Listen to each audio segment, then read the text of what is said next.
Porque tem um vídeo que viralizou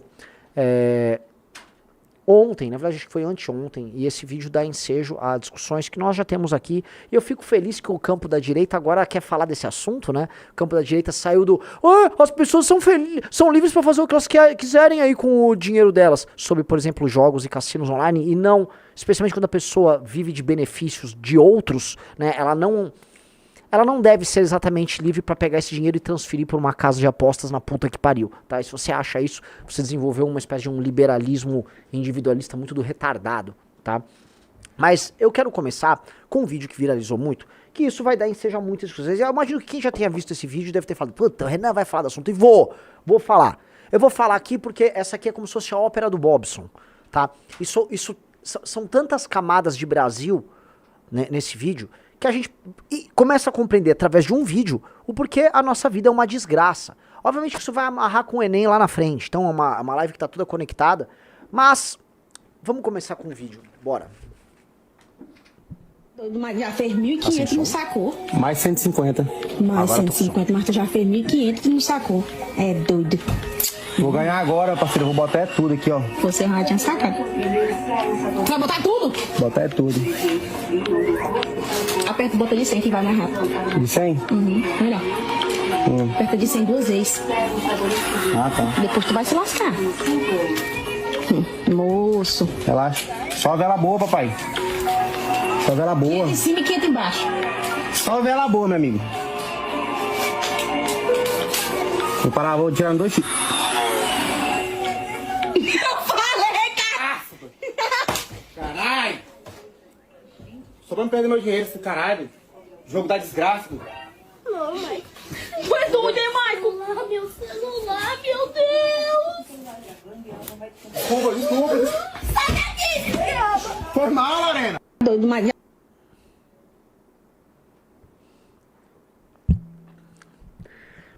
A coisa já começa assim. Essas pessoas, elas moram numa habitação precária e aparentemente todo mundo, se não todo mundo mora no mesmo quarto, aquele quarto é compartilhado por filhos e pais, tá? Ou seja, uma família pobre brasileira. Aliás, é muito interessante falar isso, dado que aparentemente hoje é o dia da favela, dia nacional da favela, alguma coisa assim. Um desses dias que nos obriga a ser condescendentes com algo que é ruim, né? E 4 de novembro, é hoje mesmo, tá? Favela 20, periferias apresentam recomendações aos países do G20 no Dia Nacional da Favela, celebrado neste 4 de novembro. É isso, né? Nós temos o Dia Nacional da Favela, que é como se a gente incorporasse ao imaginário brasileiro a ideia de que as favelas, elas são parte, né? Poxa, por que não temos uma favela como parte do nosso imaginário, né? Já a gente pode fazer, sei lá, o Dia da Dengue, que é outro problema que a gente não consegue superar. Poxa, a dengue tá aí, a dengue acontece todos os anos, por que não ter o Dia Nacional da Dengue, em que a gente incorpora propostas para que a dengue esteja integrada? Porque esse é um problema, eu vou abordar mais pra frente, tá? Que é a ideia de que nós não conseguimos superar nossos problemas, aí nós achamos que nossos problemas são nossas características, né? Nós temos uma favela, ela é um problema, a favela é um problema, é um grande e complexo problema. Não resolvemos, aí falamos, não, é que nós temos uma cultura na favela, nós temos um jeito de ser favelado e tal. Essa aqui é uma forma, é uma comunidade, é uma forma de se expressar. E aí você começa a achar que aquilo não é, vamos dizer, uma organização social que tem que ser desconstruída porque ela se baseia na pobreza, na exploração, na falta de hábitos de higiene, dado que as pessoas por vezes andam sobre o seu próprio esgoto, tá? Na ausência do Estado, tá? Na presença de grupos criminosos. Não. Esse arranjo precisa ser destruído, meus amigos. As pessoas vão morar em habitações decentes. Em nenhum lugar sério, seus moradores moram nesse tipo de habitação. Eles são animalizados nisso. Dei essa volta, porque isso está amarrado com o assunto, claro. Porque um cara botou, Feliz Dia da Biqueira. A gente pode ir, né? Feliz Dia da Dengue. Nós não conseguimos superar a dengue. E se a dengue se torna também um problema, uma questão nacional? Todo brasileiro pode pegar, é uma febre estranha, tem uma cara muito nossa, tem um quê de tropical em pegar dengue, ou não é? Tem a ver com a nossa tropicalidade, é super Caetano, é super Gil, super tropicália, né? Dadarauera da uara, urubauera da uara, não é? A gente pode, cara, dá pra poetizar qualquer bosta aqui. Mas vamos lá, o Tigrinho pode entrar, e os jogos de aposta online, eles podem entrar nessa categoria, né, muito brasileiras, tá, de um problema que, por não ser superado, se torna uma característica. Aí já vai falar, esse povo trigueiro e tigreiro, né? Joga no tigrinho e brinca, ele é brincante, é um povo que, né, lida de uma maneira super lúdica com o dinheiro, né? E, cara, de piada e piada, de poetização e poetização, lá nave vá. O vídeo que vocês viram é, basicamente, então, uma família muito pobre, vivendo numa habitação precária, absolutamente ignorante, fazendo apostas, usando, volto a colocar aqui, o dinheiro alheio, porque, pelo que me parece, são pessoas usando seus benefícios sociais para apostar. Agora eu vou dar o benefício da dúvida, às vezes eles não estão usando o benefício social, mas basicamente são pessoas muito pobres usando seus recursos para apostas online em cassinos que eles não têm a menor ideia como funcionam. E aí eles perdem o dinheiro e o sujeito arremessa ao chão o celular, que aparentemente era de uma criança. Confere, Riso? Confere. Então vamos lá, eu só quero ver de novo, o celular acho que é da criança, o que é outro elemento errado. Por que que uma menina, uma criança que, com muita sorte, tem 11 anos de idade, já tem um celular? Vamos lá. Volta, põe no começo, vamos do começo. Quero entender tudo. Doido, mas já fez 1.500 e não sacou. Mais 150. Mais 150, mas tu já fez 1.500 e não sacou. É doido. Vou ganhar agora, parceiro. Vou botar tudo aqui, ó. Você já tinha sacado. Tu vai botar tudo? Botar tudo. Aperta o botão de 100 que vai mais rápido. De 100? Melhor. Aperta de 100 2 vezes. Pausa, Riso. Depois tu vai se lá. Eu queria já comentar, você percebe, lembrem aquilo que eu falo, tá? Que uma das grandes características de pessoas que não conseguem se dar bem na vida, e essa é talvez a grande característica, isso é até maior do que QI, por exemplo, é a capacidade de postergar a recompensa, né? Alguns chamam de postergar a recompensa, outros chamam de preferência temporal. O ponto é, veja a volúpia que a moça que tá falando com ele entra, né, quando ele fala, vou apostar tudo, ela entra num frenesi, ela aperta o 100 aqui que vai mais rápido. O que que aquela moça, que deve ser a esposa dele, alguma coisa, algum tipo de arranjo que eles têm, ela tá dizendo, né, vai logo. Ela embarca na loucura dele. Eles são duas pessoas que não conseguem olhar, vamos dizer, o dia seguinte, né? Olha só, eu posso ter um problema financeiro no dia seguinte, não vou ter como me manter. Mas eles têm que obedecer essa volúpia que eles estão ali, empurrados por um algoritmo que eles não compreendem. Então eles estão na mão com uma ferramenta muito complexa, que é um aparelho celular, e é uma ferramenta de controle, vamos dizer, dos seus instintos mais primitivos. Não à toa as pessoas se vestiam em pornografia, as pessoas ficam brigando, as pessoas ficam falando de sexo, e as pessoas ficam trabalhando com essa volúpia de recompensa através de apostas, né? E aí, eles não pensam no amanhã, eles não pensam em nada. O cara está no frenesi, e a mulher está no frenesi, e isso eu queria que vocês, vamos dizer, entendessem a relação deles na hora, o momento do frenesi em que ambos perdem o controle. Põe de novo do começo, é muito importante ver do começo, tá? Olha isso. Olha como eles entram no frenesi. Ele primeiro e ela também. Já fez 1.500 e não sacou. Mais 150. Mais 150, mas tu já fez 1.500 e não sacou. É doido. Vou ganhar agora, parceiro. Vou botar tudo aqui, ó. Você já tinha sacado. Tu vai botar tudo? Botar Você tudo. vai botar tudo? Pausa. Quando ele fala, vou botar tudo. Ela, você vai botar tudo! Entrou no frenesi. Ela entra junto no frenesi e ela participa com ele desse ato impensado. É um ato irresponsável de joga toda a grana e dane-se. E que denota, vamos dizer, uma incapacidade de ter um raciocínio objetivo de, cara, não dá nem pra falar que é de médio prazo, é também de curto prazo, é não pensar no dia de amanhã. Você tá falando agora de pessoas que só pensam no presente, entendeu? Uma das grandes capacidades humanas, tá, que nos diferenciam dos animais é justamente a nossa capacidade de planejamento, nossa capacidade de abstração e raciocínio, de pensar dentro de uma determinada linha temporal, de imaginar que uma ação no momento A tem consequências no momento B. Quem fica pensando no tempo presente o tempo todo são animais. Animais, eles, né, eles estão resolvendo as questões presentes deles. Às vezes não olham para o passado e também não olham para o futuro. Então, quem está pensando no presente, em geral, é guiado pelos seus instintos, por impulsos primitivos.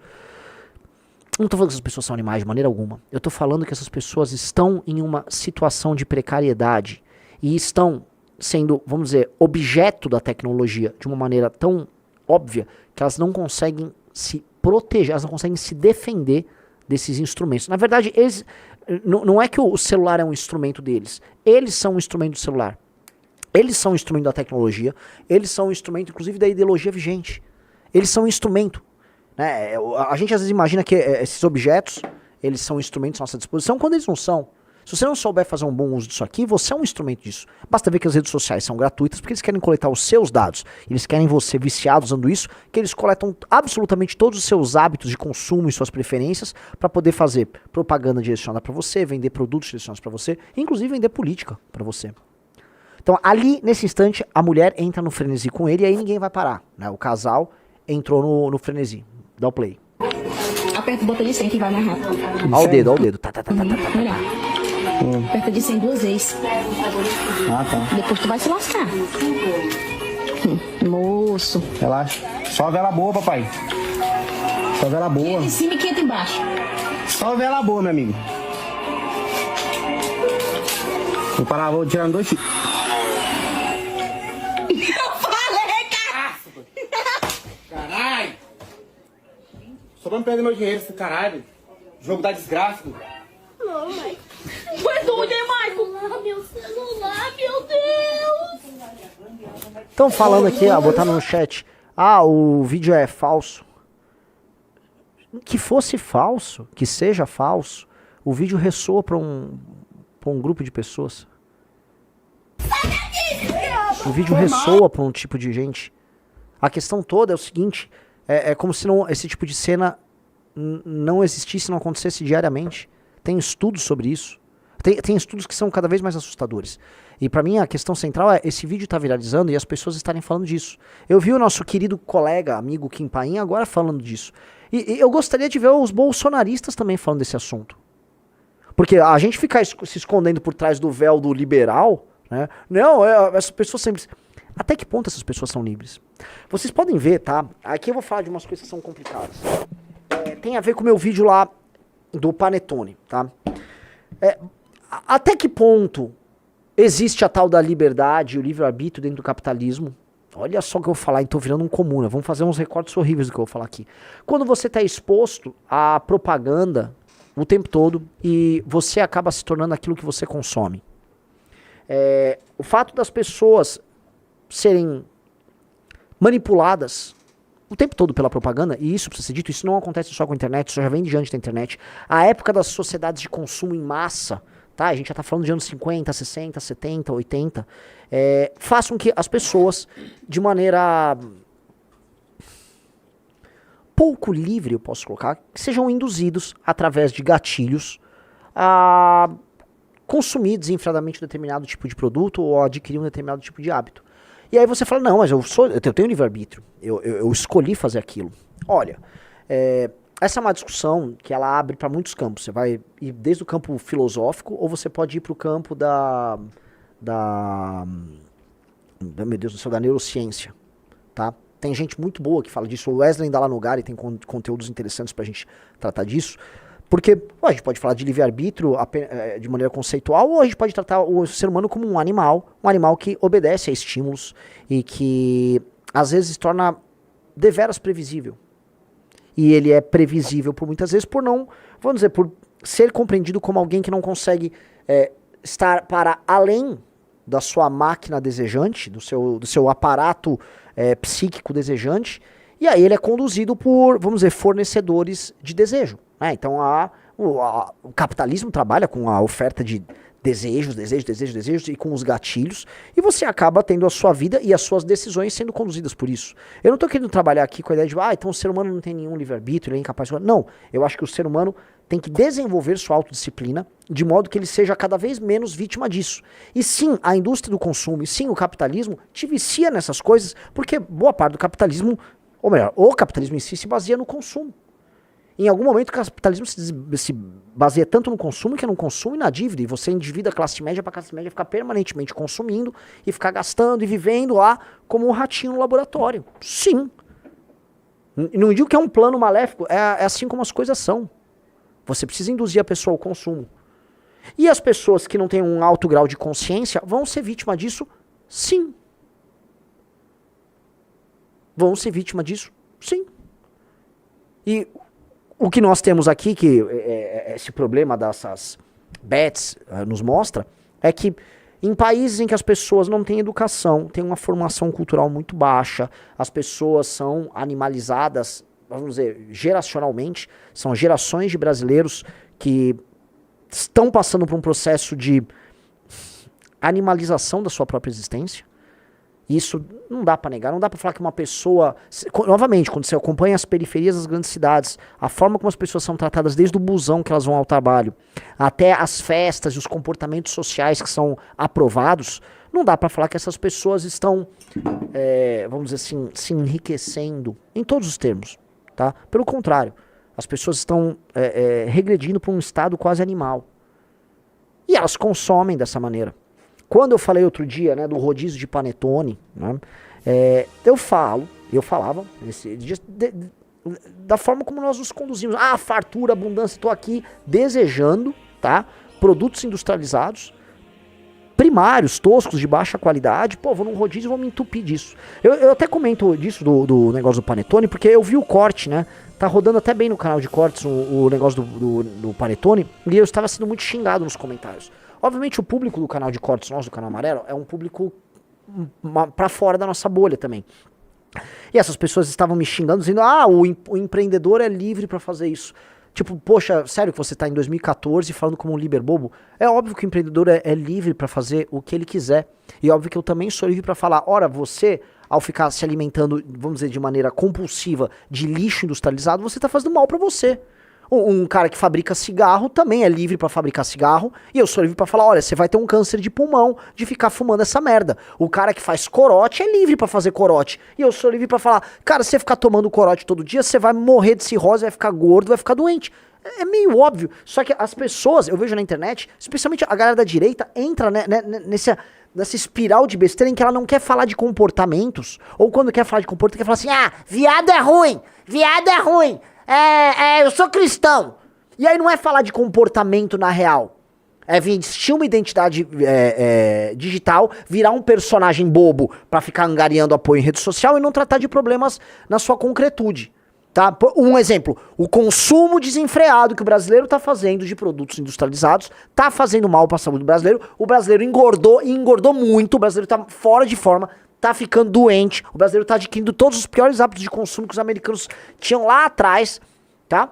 E assim, somos um país pobre, isso vai lotar os nossos hospitais públicos, nosso SUS, viva o SUS, vai ficar lotado, tá? O brasileiro não era assim, o Brasil virou um povo feio, porque o brasileiro é, antes de tudo, um sujeito fora de forma, tá? Aquela lenda, as mulheres brasileiras são lindas, papo furado, tá todo mundo gordo, fora de forma aqui, porque todo mundo está se alimentando muito, mas muito mal. E não só na alimentação no dia a dia, é na alimentação no dia a dia e no que é aspiracional. Ou seja, quando a pessoa aspira em, eu vou comer um rodízio de panetone, você não imagina que vai ser... mas o empreendedor... Porra, eu não tô falando disso, seu idiota. Não tô falando disso, seu idiota. Não estou falando disso. Caceta. Entendeu? Nós temos que lutar contra isso. Nós temos que lutar porque nós temos que tentar ser melhores o tempo todo. Para nós mesmos e para nossa coletividade. E existe um problema. E quando a coletividade não está sabendo tomar decisões?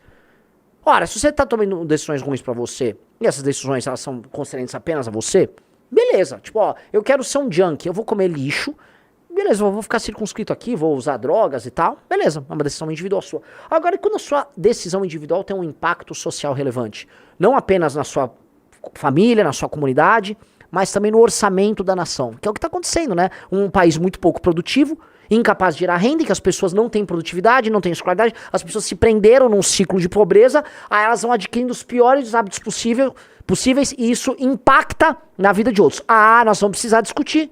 Nós temos que discutir. Repactuar um país, galera, é sobre repactuar a cultura dele, sim.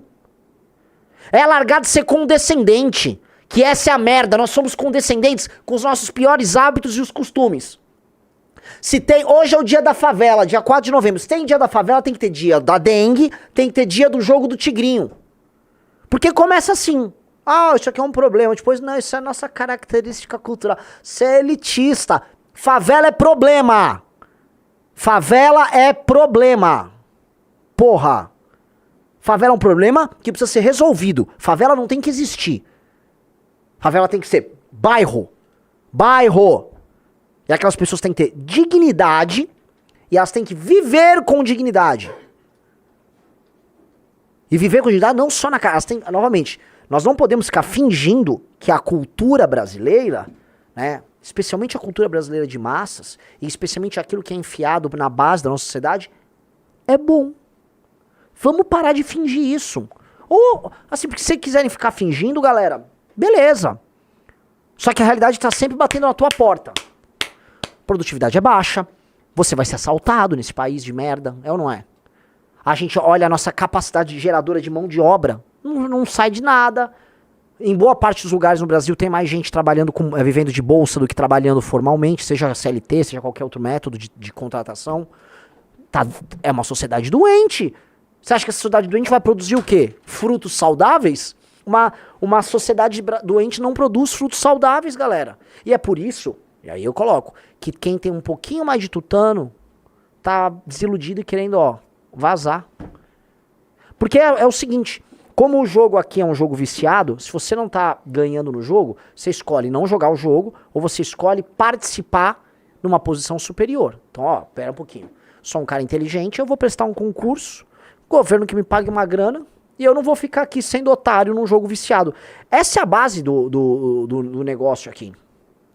Uns são loucos, tentam empreender, tentam ter um negócio, tentam mudar politicamente essa situação, ou ser um funcionário graduado, alguém bem constituído, ou vaza. Porque é o seguinte, eu posso ir pro Canadá, um sujeito pensa. Vou pro Canadá, mal e porcamente, vou ganhar mais, o lugar é limpo, eu vou ser tratado como gente. Aqui eu não sou. Aqui há essa bestialização. E o tempo todo, quem tá no topo e na base da pirâmide tá aqui como se fosse tentando pegar alguma coisa do meu bolso. Tá? Só que nós, todo mundo na política, tendemos a atacar quem está no topo. Então a esquerda fala que é a direita que tá no topo. É a direita má, não sei o quê, os empresários, blá blá blá. E a direita fala que a esquerda tá no topo. Olha só, esses Caetano Veloso, só essa inteligência, olha a turma do STF, olha quem fez o Enem, olha quem manda os donos do poder. Beleza, os dois estão certos. Os dois estão certos. Direita e esquerda estão certos a apontar os culpados no topo. Porque no topo, como a elite é patrimonialista, ela pode ser direita, ela pode ser esquerda, ela pode ser uma série de coisas. E você vai conseguir recortes, vamos dizer, com os desenhos políticos mais diferentes no topo. Beleza, só que ambos são condescendentes com a base. E não pode ser condescendente com a base.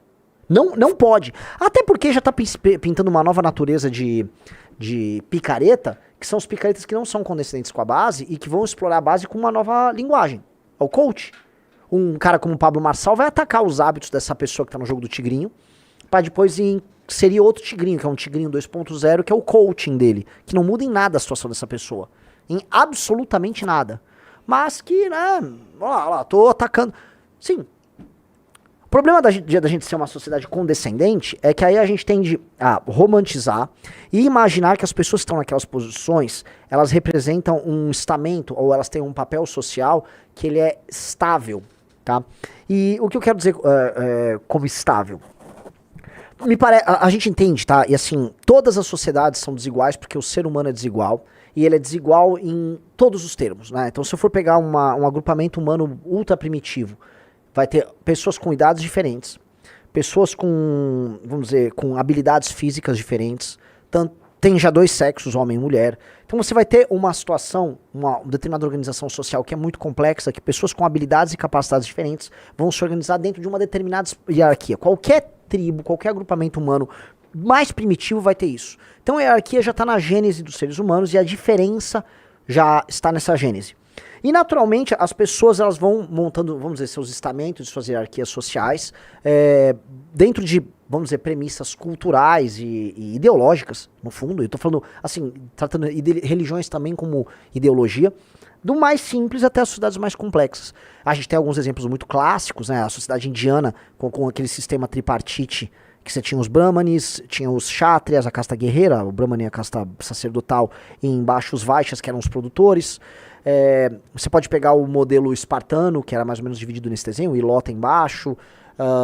Depois você tem a sociedade medieval, que também tinha uma divisão tripartite, né, que era a nobreza, clero e os servos. Você tem o surgimento da burguesia, uma ascensão de uma sociedade de homens livres que competem entre si, que ganham dinheiro, que criam essa base do meio, que é a base da ideia de classe média. Mas a gente entende como natural a existência de hierarquias. Só que o problema na imaginação brasileira é que a gente entende que existem essas hierarquias e a gente entende que essas hierarquias elas podem ser meio que sólidas, elas vão ficar mantidas para sempre. Então a gente começa a ideia seguinte, quem é o nosso proletário, quem é aquele cara que está no estamento mais inferior? Hoje a gente pode falar assim, é o favelado, né? Aquela pessoa que mora na periferia ou aquela pessoa que mora nos interiores do Brasil e não tem uma vida econômica realmente ativa. Essas pessoas, elas já são entendidas na imaginação do brasileiro como parte integrante não só da nossa paisagem social, mas da nossa hierarquia social. Paisagem social é fácil de imaginar. Se eu pedir pra você fechar o olho e imaginar uma favela, você imagina. Agora, se eu pedir pra você imaginar uma hierarquia social, é muito difícil você imaginar o que é uma hierarquia social. Só que você consegue sentir e intuir que é uma hierarquia social. Se você vê um homem branco, com uma camisa listradinha assim, azul e branca, tá? Mais ou menos magro, andando, vamos dizer, com um smartwatch, andando com seu cabelo castanho médio, ali na região sul de São Paulo. Você vai imaginar, esse cara é talvez um Faria Limer, sabe? Você vai imaginar que esse cara tá numa posição social mais alta. Assim como você imaginar aquela pessoa do jogo do Tigrinho que tava ali, você imagina o sotaque, você vê o jeito de falar, o linguajar, você imagina a hierarquia social dessas pessoas. É natural, o ser humano faz isso. E, inclusive, quando a gente trata, por exemplo, no Brasil de questões raciais também, boa parte da ideia de subalternização no negro faz parte da ideia de que você imagina o negro, tá? Em geral, em posições sociais mais baixas. Tá? A imaginação das pessoas é construída de modo a colocar as pessoas mais escuras numa posição social mais baixa, sim. Isso é ideologia, isso é racismo, isso é a forma como a sociedade se constrói. Eu acho que tem um pouco de tudo misturado aí no meio. Mas o fato é o seguinte, as pessoas imaginam hierarquias, e o problema das pessoas imaginarem certos elementos na hierarquia dela como quase perenes, é que aí elas deixam de combater esse elemento. E elas podem, por exemplo, querer se aproveitar desse elemento e se tratar como um representante. Então, especialmente a esquerda, ela tem uma ideia de se colocar como uma espécie de representante desses estamentos mais baixos. E aí, quando ela se coloca como representante, porque ela tem que estabelecer identidade, ela começa a falar assim, eu represento a sua cultura do picho, eu represento a sua cultura do hip hop, ou a importância da cultura do funk, a importância de você ter um português impreciso, porque, vamos dizer, os tais erros de português, na verdade, não são erros, mas são características locais. Ou seja, você começa a construir de maneira condescendente uma identificação com aquela base, porque você quer fazer uso político daquela base. Mas você não quer te retirar essas pessoas dessa base. Aí você possa falar, não, porque a arquitetura da favela, ela tem algo de... Não tem algo de... Ela é basicamente uma arquitetura precária. E a parte que é mais revoltante é o seguinte, se um cidadão quer construir um imóvel legalizado, fazer um negócio, vai ter fiscalização pra tudo. Pra você tirar um habite, tá? Pra você... Se você tem um negócio que trabalha com um restaurante, que alguém tá me assistindo, o inferno que é o inferno. Agora, o cara tá morando numa favela, eles deixam lá a favela. Não tem nada. Então, se você quer pagar imposto e fazer a coisa dentro da lei, você é infernizado por uma burocracia escorchante. Agora, boa parte da população mora em habitações que não tem condições de estarem de pé. Que se tocar um incêndio, morre todo mundo. Existem exigências mais diversas. Todo banheiro tem que ter algum tipo de janela, algum tipo de ventilação. Lá, assim, ninguém liga. E aí a gente começa a assumir, dentro da nossa hierarquia social, que isso faz parte de nós, tá? Isso faz parte da gente. Não faz parte da gente e não deve fazer parte da gente. Definitivamente isso não deve. Isso tem que ser combatido, mas combatido ferrenhamente. Ferrenhamente. Porque isso não tá gerando uma sociedade melhor pra absolutamente ninguém. E também não vou ser condescendente. Eu não nasci na favela, eu não moro na favela, eu não vou falar de maneira condescendente, nem vou colocar aqui, preciso resolver o problema deles. Não. Eu posso pensar de maneira absolutamente egoísta, falar, resolver o problema deles, resolver o meu problema. Eu quero viver uma cidade mais bonita, mais agradável, com pessoas que são tratadas como gente, que elas vão me tratar como gente, e nós vamos conviver como cidadãos, titulares de direitos e deveres, tá? E que se respeitam mutuamente. É pedir muito? Não deveria ser pedir muito. Eu também não gosto dessa coisa condescendente. Não, eu tô aqui porque eu amo meu povo. Eu não amo ninguém. Eu não tô aqui pra ficar falando que eu quero cuidar de gente, eu quero amar gente. Eu acho isso uma babaquice, eu volto a falar. Quem fala gosto de cuidar de gente é filho da puta. Em geral, quem fala isso é um merda. Porque ninguém fica com o seu coração palpitando pra ajudar um estranho o tempo todo, tá? Isso é papo estranho. Não, tô louco. Não, calma aí, calma aí. Você pode ter momentos em que você quer fazer isso, demandas, uma urgência, um desastre que acontece. Mas a pessoa que fica permanentemente dizendo que gosta de cuidar de gente, aqui, essa pessoa, tirando alguns santos, gente que tem vocações muito específicas, aí eu volto a colocar, existem pessoas com vocações particulares muito especiais, o cidadão comum, ele tá cuidando dele, o máximo que ele pode desejar é, sabe, que o próximo esteja bem, até porque isso é bom pra tudo. Eu gosto de imaginar o seguinte, a cidade que eu moro, o lugar, a comunidade a qual eu faço parte, ela não pode estar doente. As pessoas têm que viver de maneira decente para que eu me sinta parte daquilo. Para que o outro também se sinta parte de onde eu tô. Essa é a ideia de formulação de comunidades. Porque a partir do momento que eu vivo numa comunidade em que uma parte dela vive mais ou menos bem e outra parte vive mal, todos vivem mal. Absolutamente todos vivem mal. Para mim, não é possível você ter um determinado jogo em que, sei lá, São Paulo, por exemplo, 50% da população mora muito mal. Ela mora longe, ela mora em habitações precárias, tem crime organizado sim, a vida é dura. E 50% vive mais ou menos. Cara, 100% tá errado. É um arranjo social impossível. Não dá pra viver nesse tipo de arranjo social. Então isso tem que ser resolvido. E aí tem que, um determinado modo de viver tem que ser superado. E o modo de viver pobre no Brasil, combinemos, é uma desgraça. Não gera nada de bom pra gente. A não ser que a gente fique fingindo. Não, porque tem uma roda de samba. Foda-se a roda de samba. Pro inferno. Pro inferno. Com a roda de samba, não sei o quê. Faz a roda de samba num bar. Faz um bar com cenário de favela e fala, olha como é que era, Foda-se, simule. Aí o capitalismo tá aí pra te entregar simulacro de qualquer coisa. Entendeu? E essas coisas têm que ser superadas. O tigrinho tem que ser superado. Eu tô falando, já nós vamos falar da nossa identidade tigreira. Tá? Já estão lá. Não, porque isso faz parte do brasileiro. Lembre-se sempre disso, cara. Tem sempre um aluno de humanas em alguma universidade disposto a, vamos botar aí, entregar sua monografia com alguma tese merda, justificando algum tipo de comportamento merda, porque ele acha que esse tipo de comportamento que ele é desviado da norma, né? Que ele está para além do que é convencional, ele representa ele em si uma ruptura. Aí mete uns Deleuze, mete uns Guattari, vai meter um monte de ator francês lá no meio, aí se acha inteligentão, o outro professor dele acabou de dar, sei lá, dar algo ali pra algum rapaz e tá todo mundo feliz, achando que aquilo foi uma grande revolução e jogo que segue. Vão se fuder, tá? Vão se fuder, na boa. Essa gente tem que se fuder mesmo. E é uma merda, porque assim, nós não conseguimos ter ênfase no enfrentamento aos problemas, porque os problemas não são tratados como problemas. Eles passam a ser tratados como, uma visão. Olha, existe uma forma de viver que é a favela, e existe, sei lá, a urbanização da favela, que é um outro modo de viver. Mas nós podemos perder o quê? O que nós podemos perder? Não há nada a se perder. Pobreza é sempre ruim. Pobreza é sempre muito ruim. É horrível.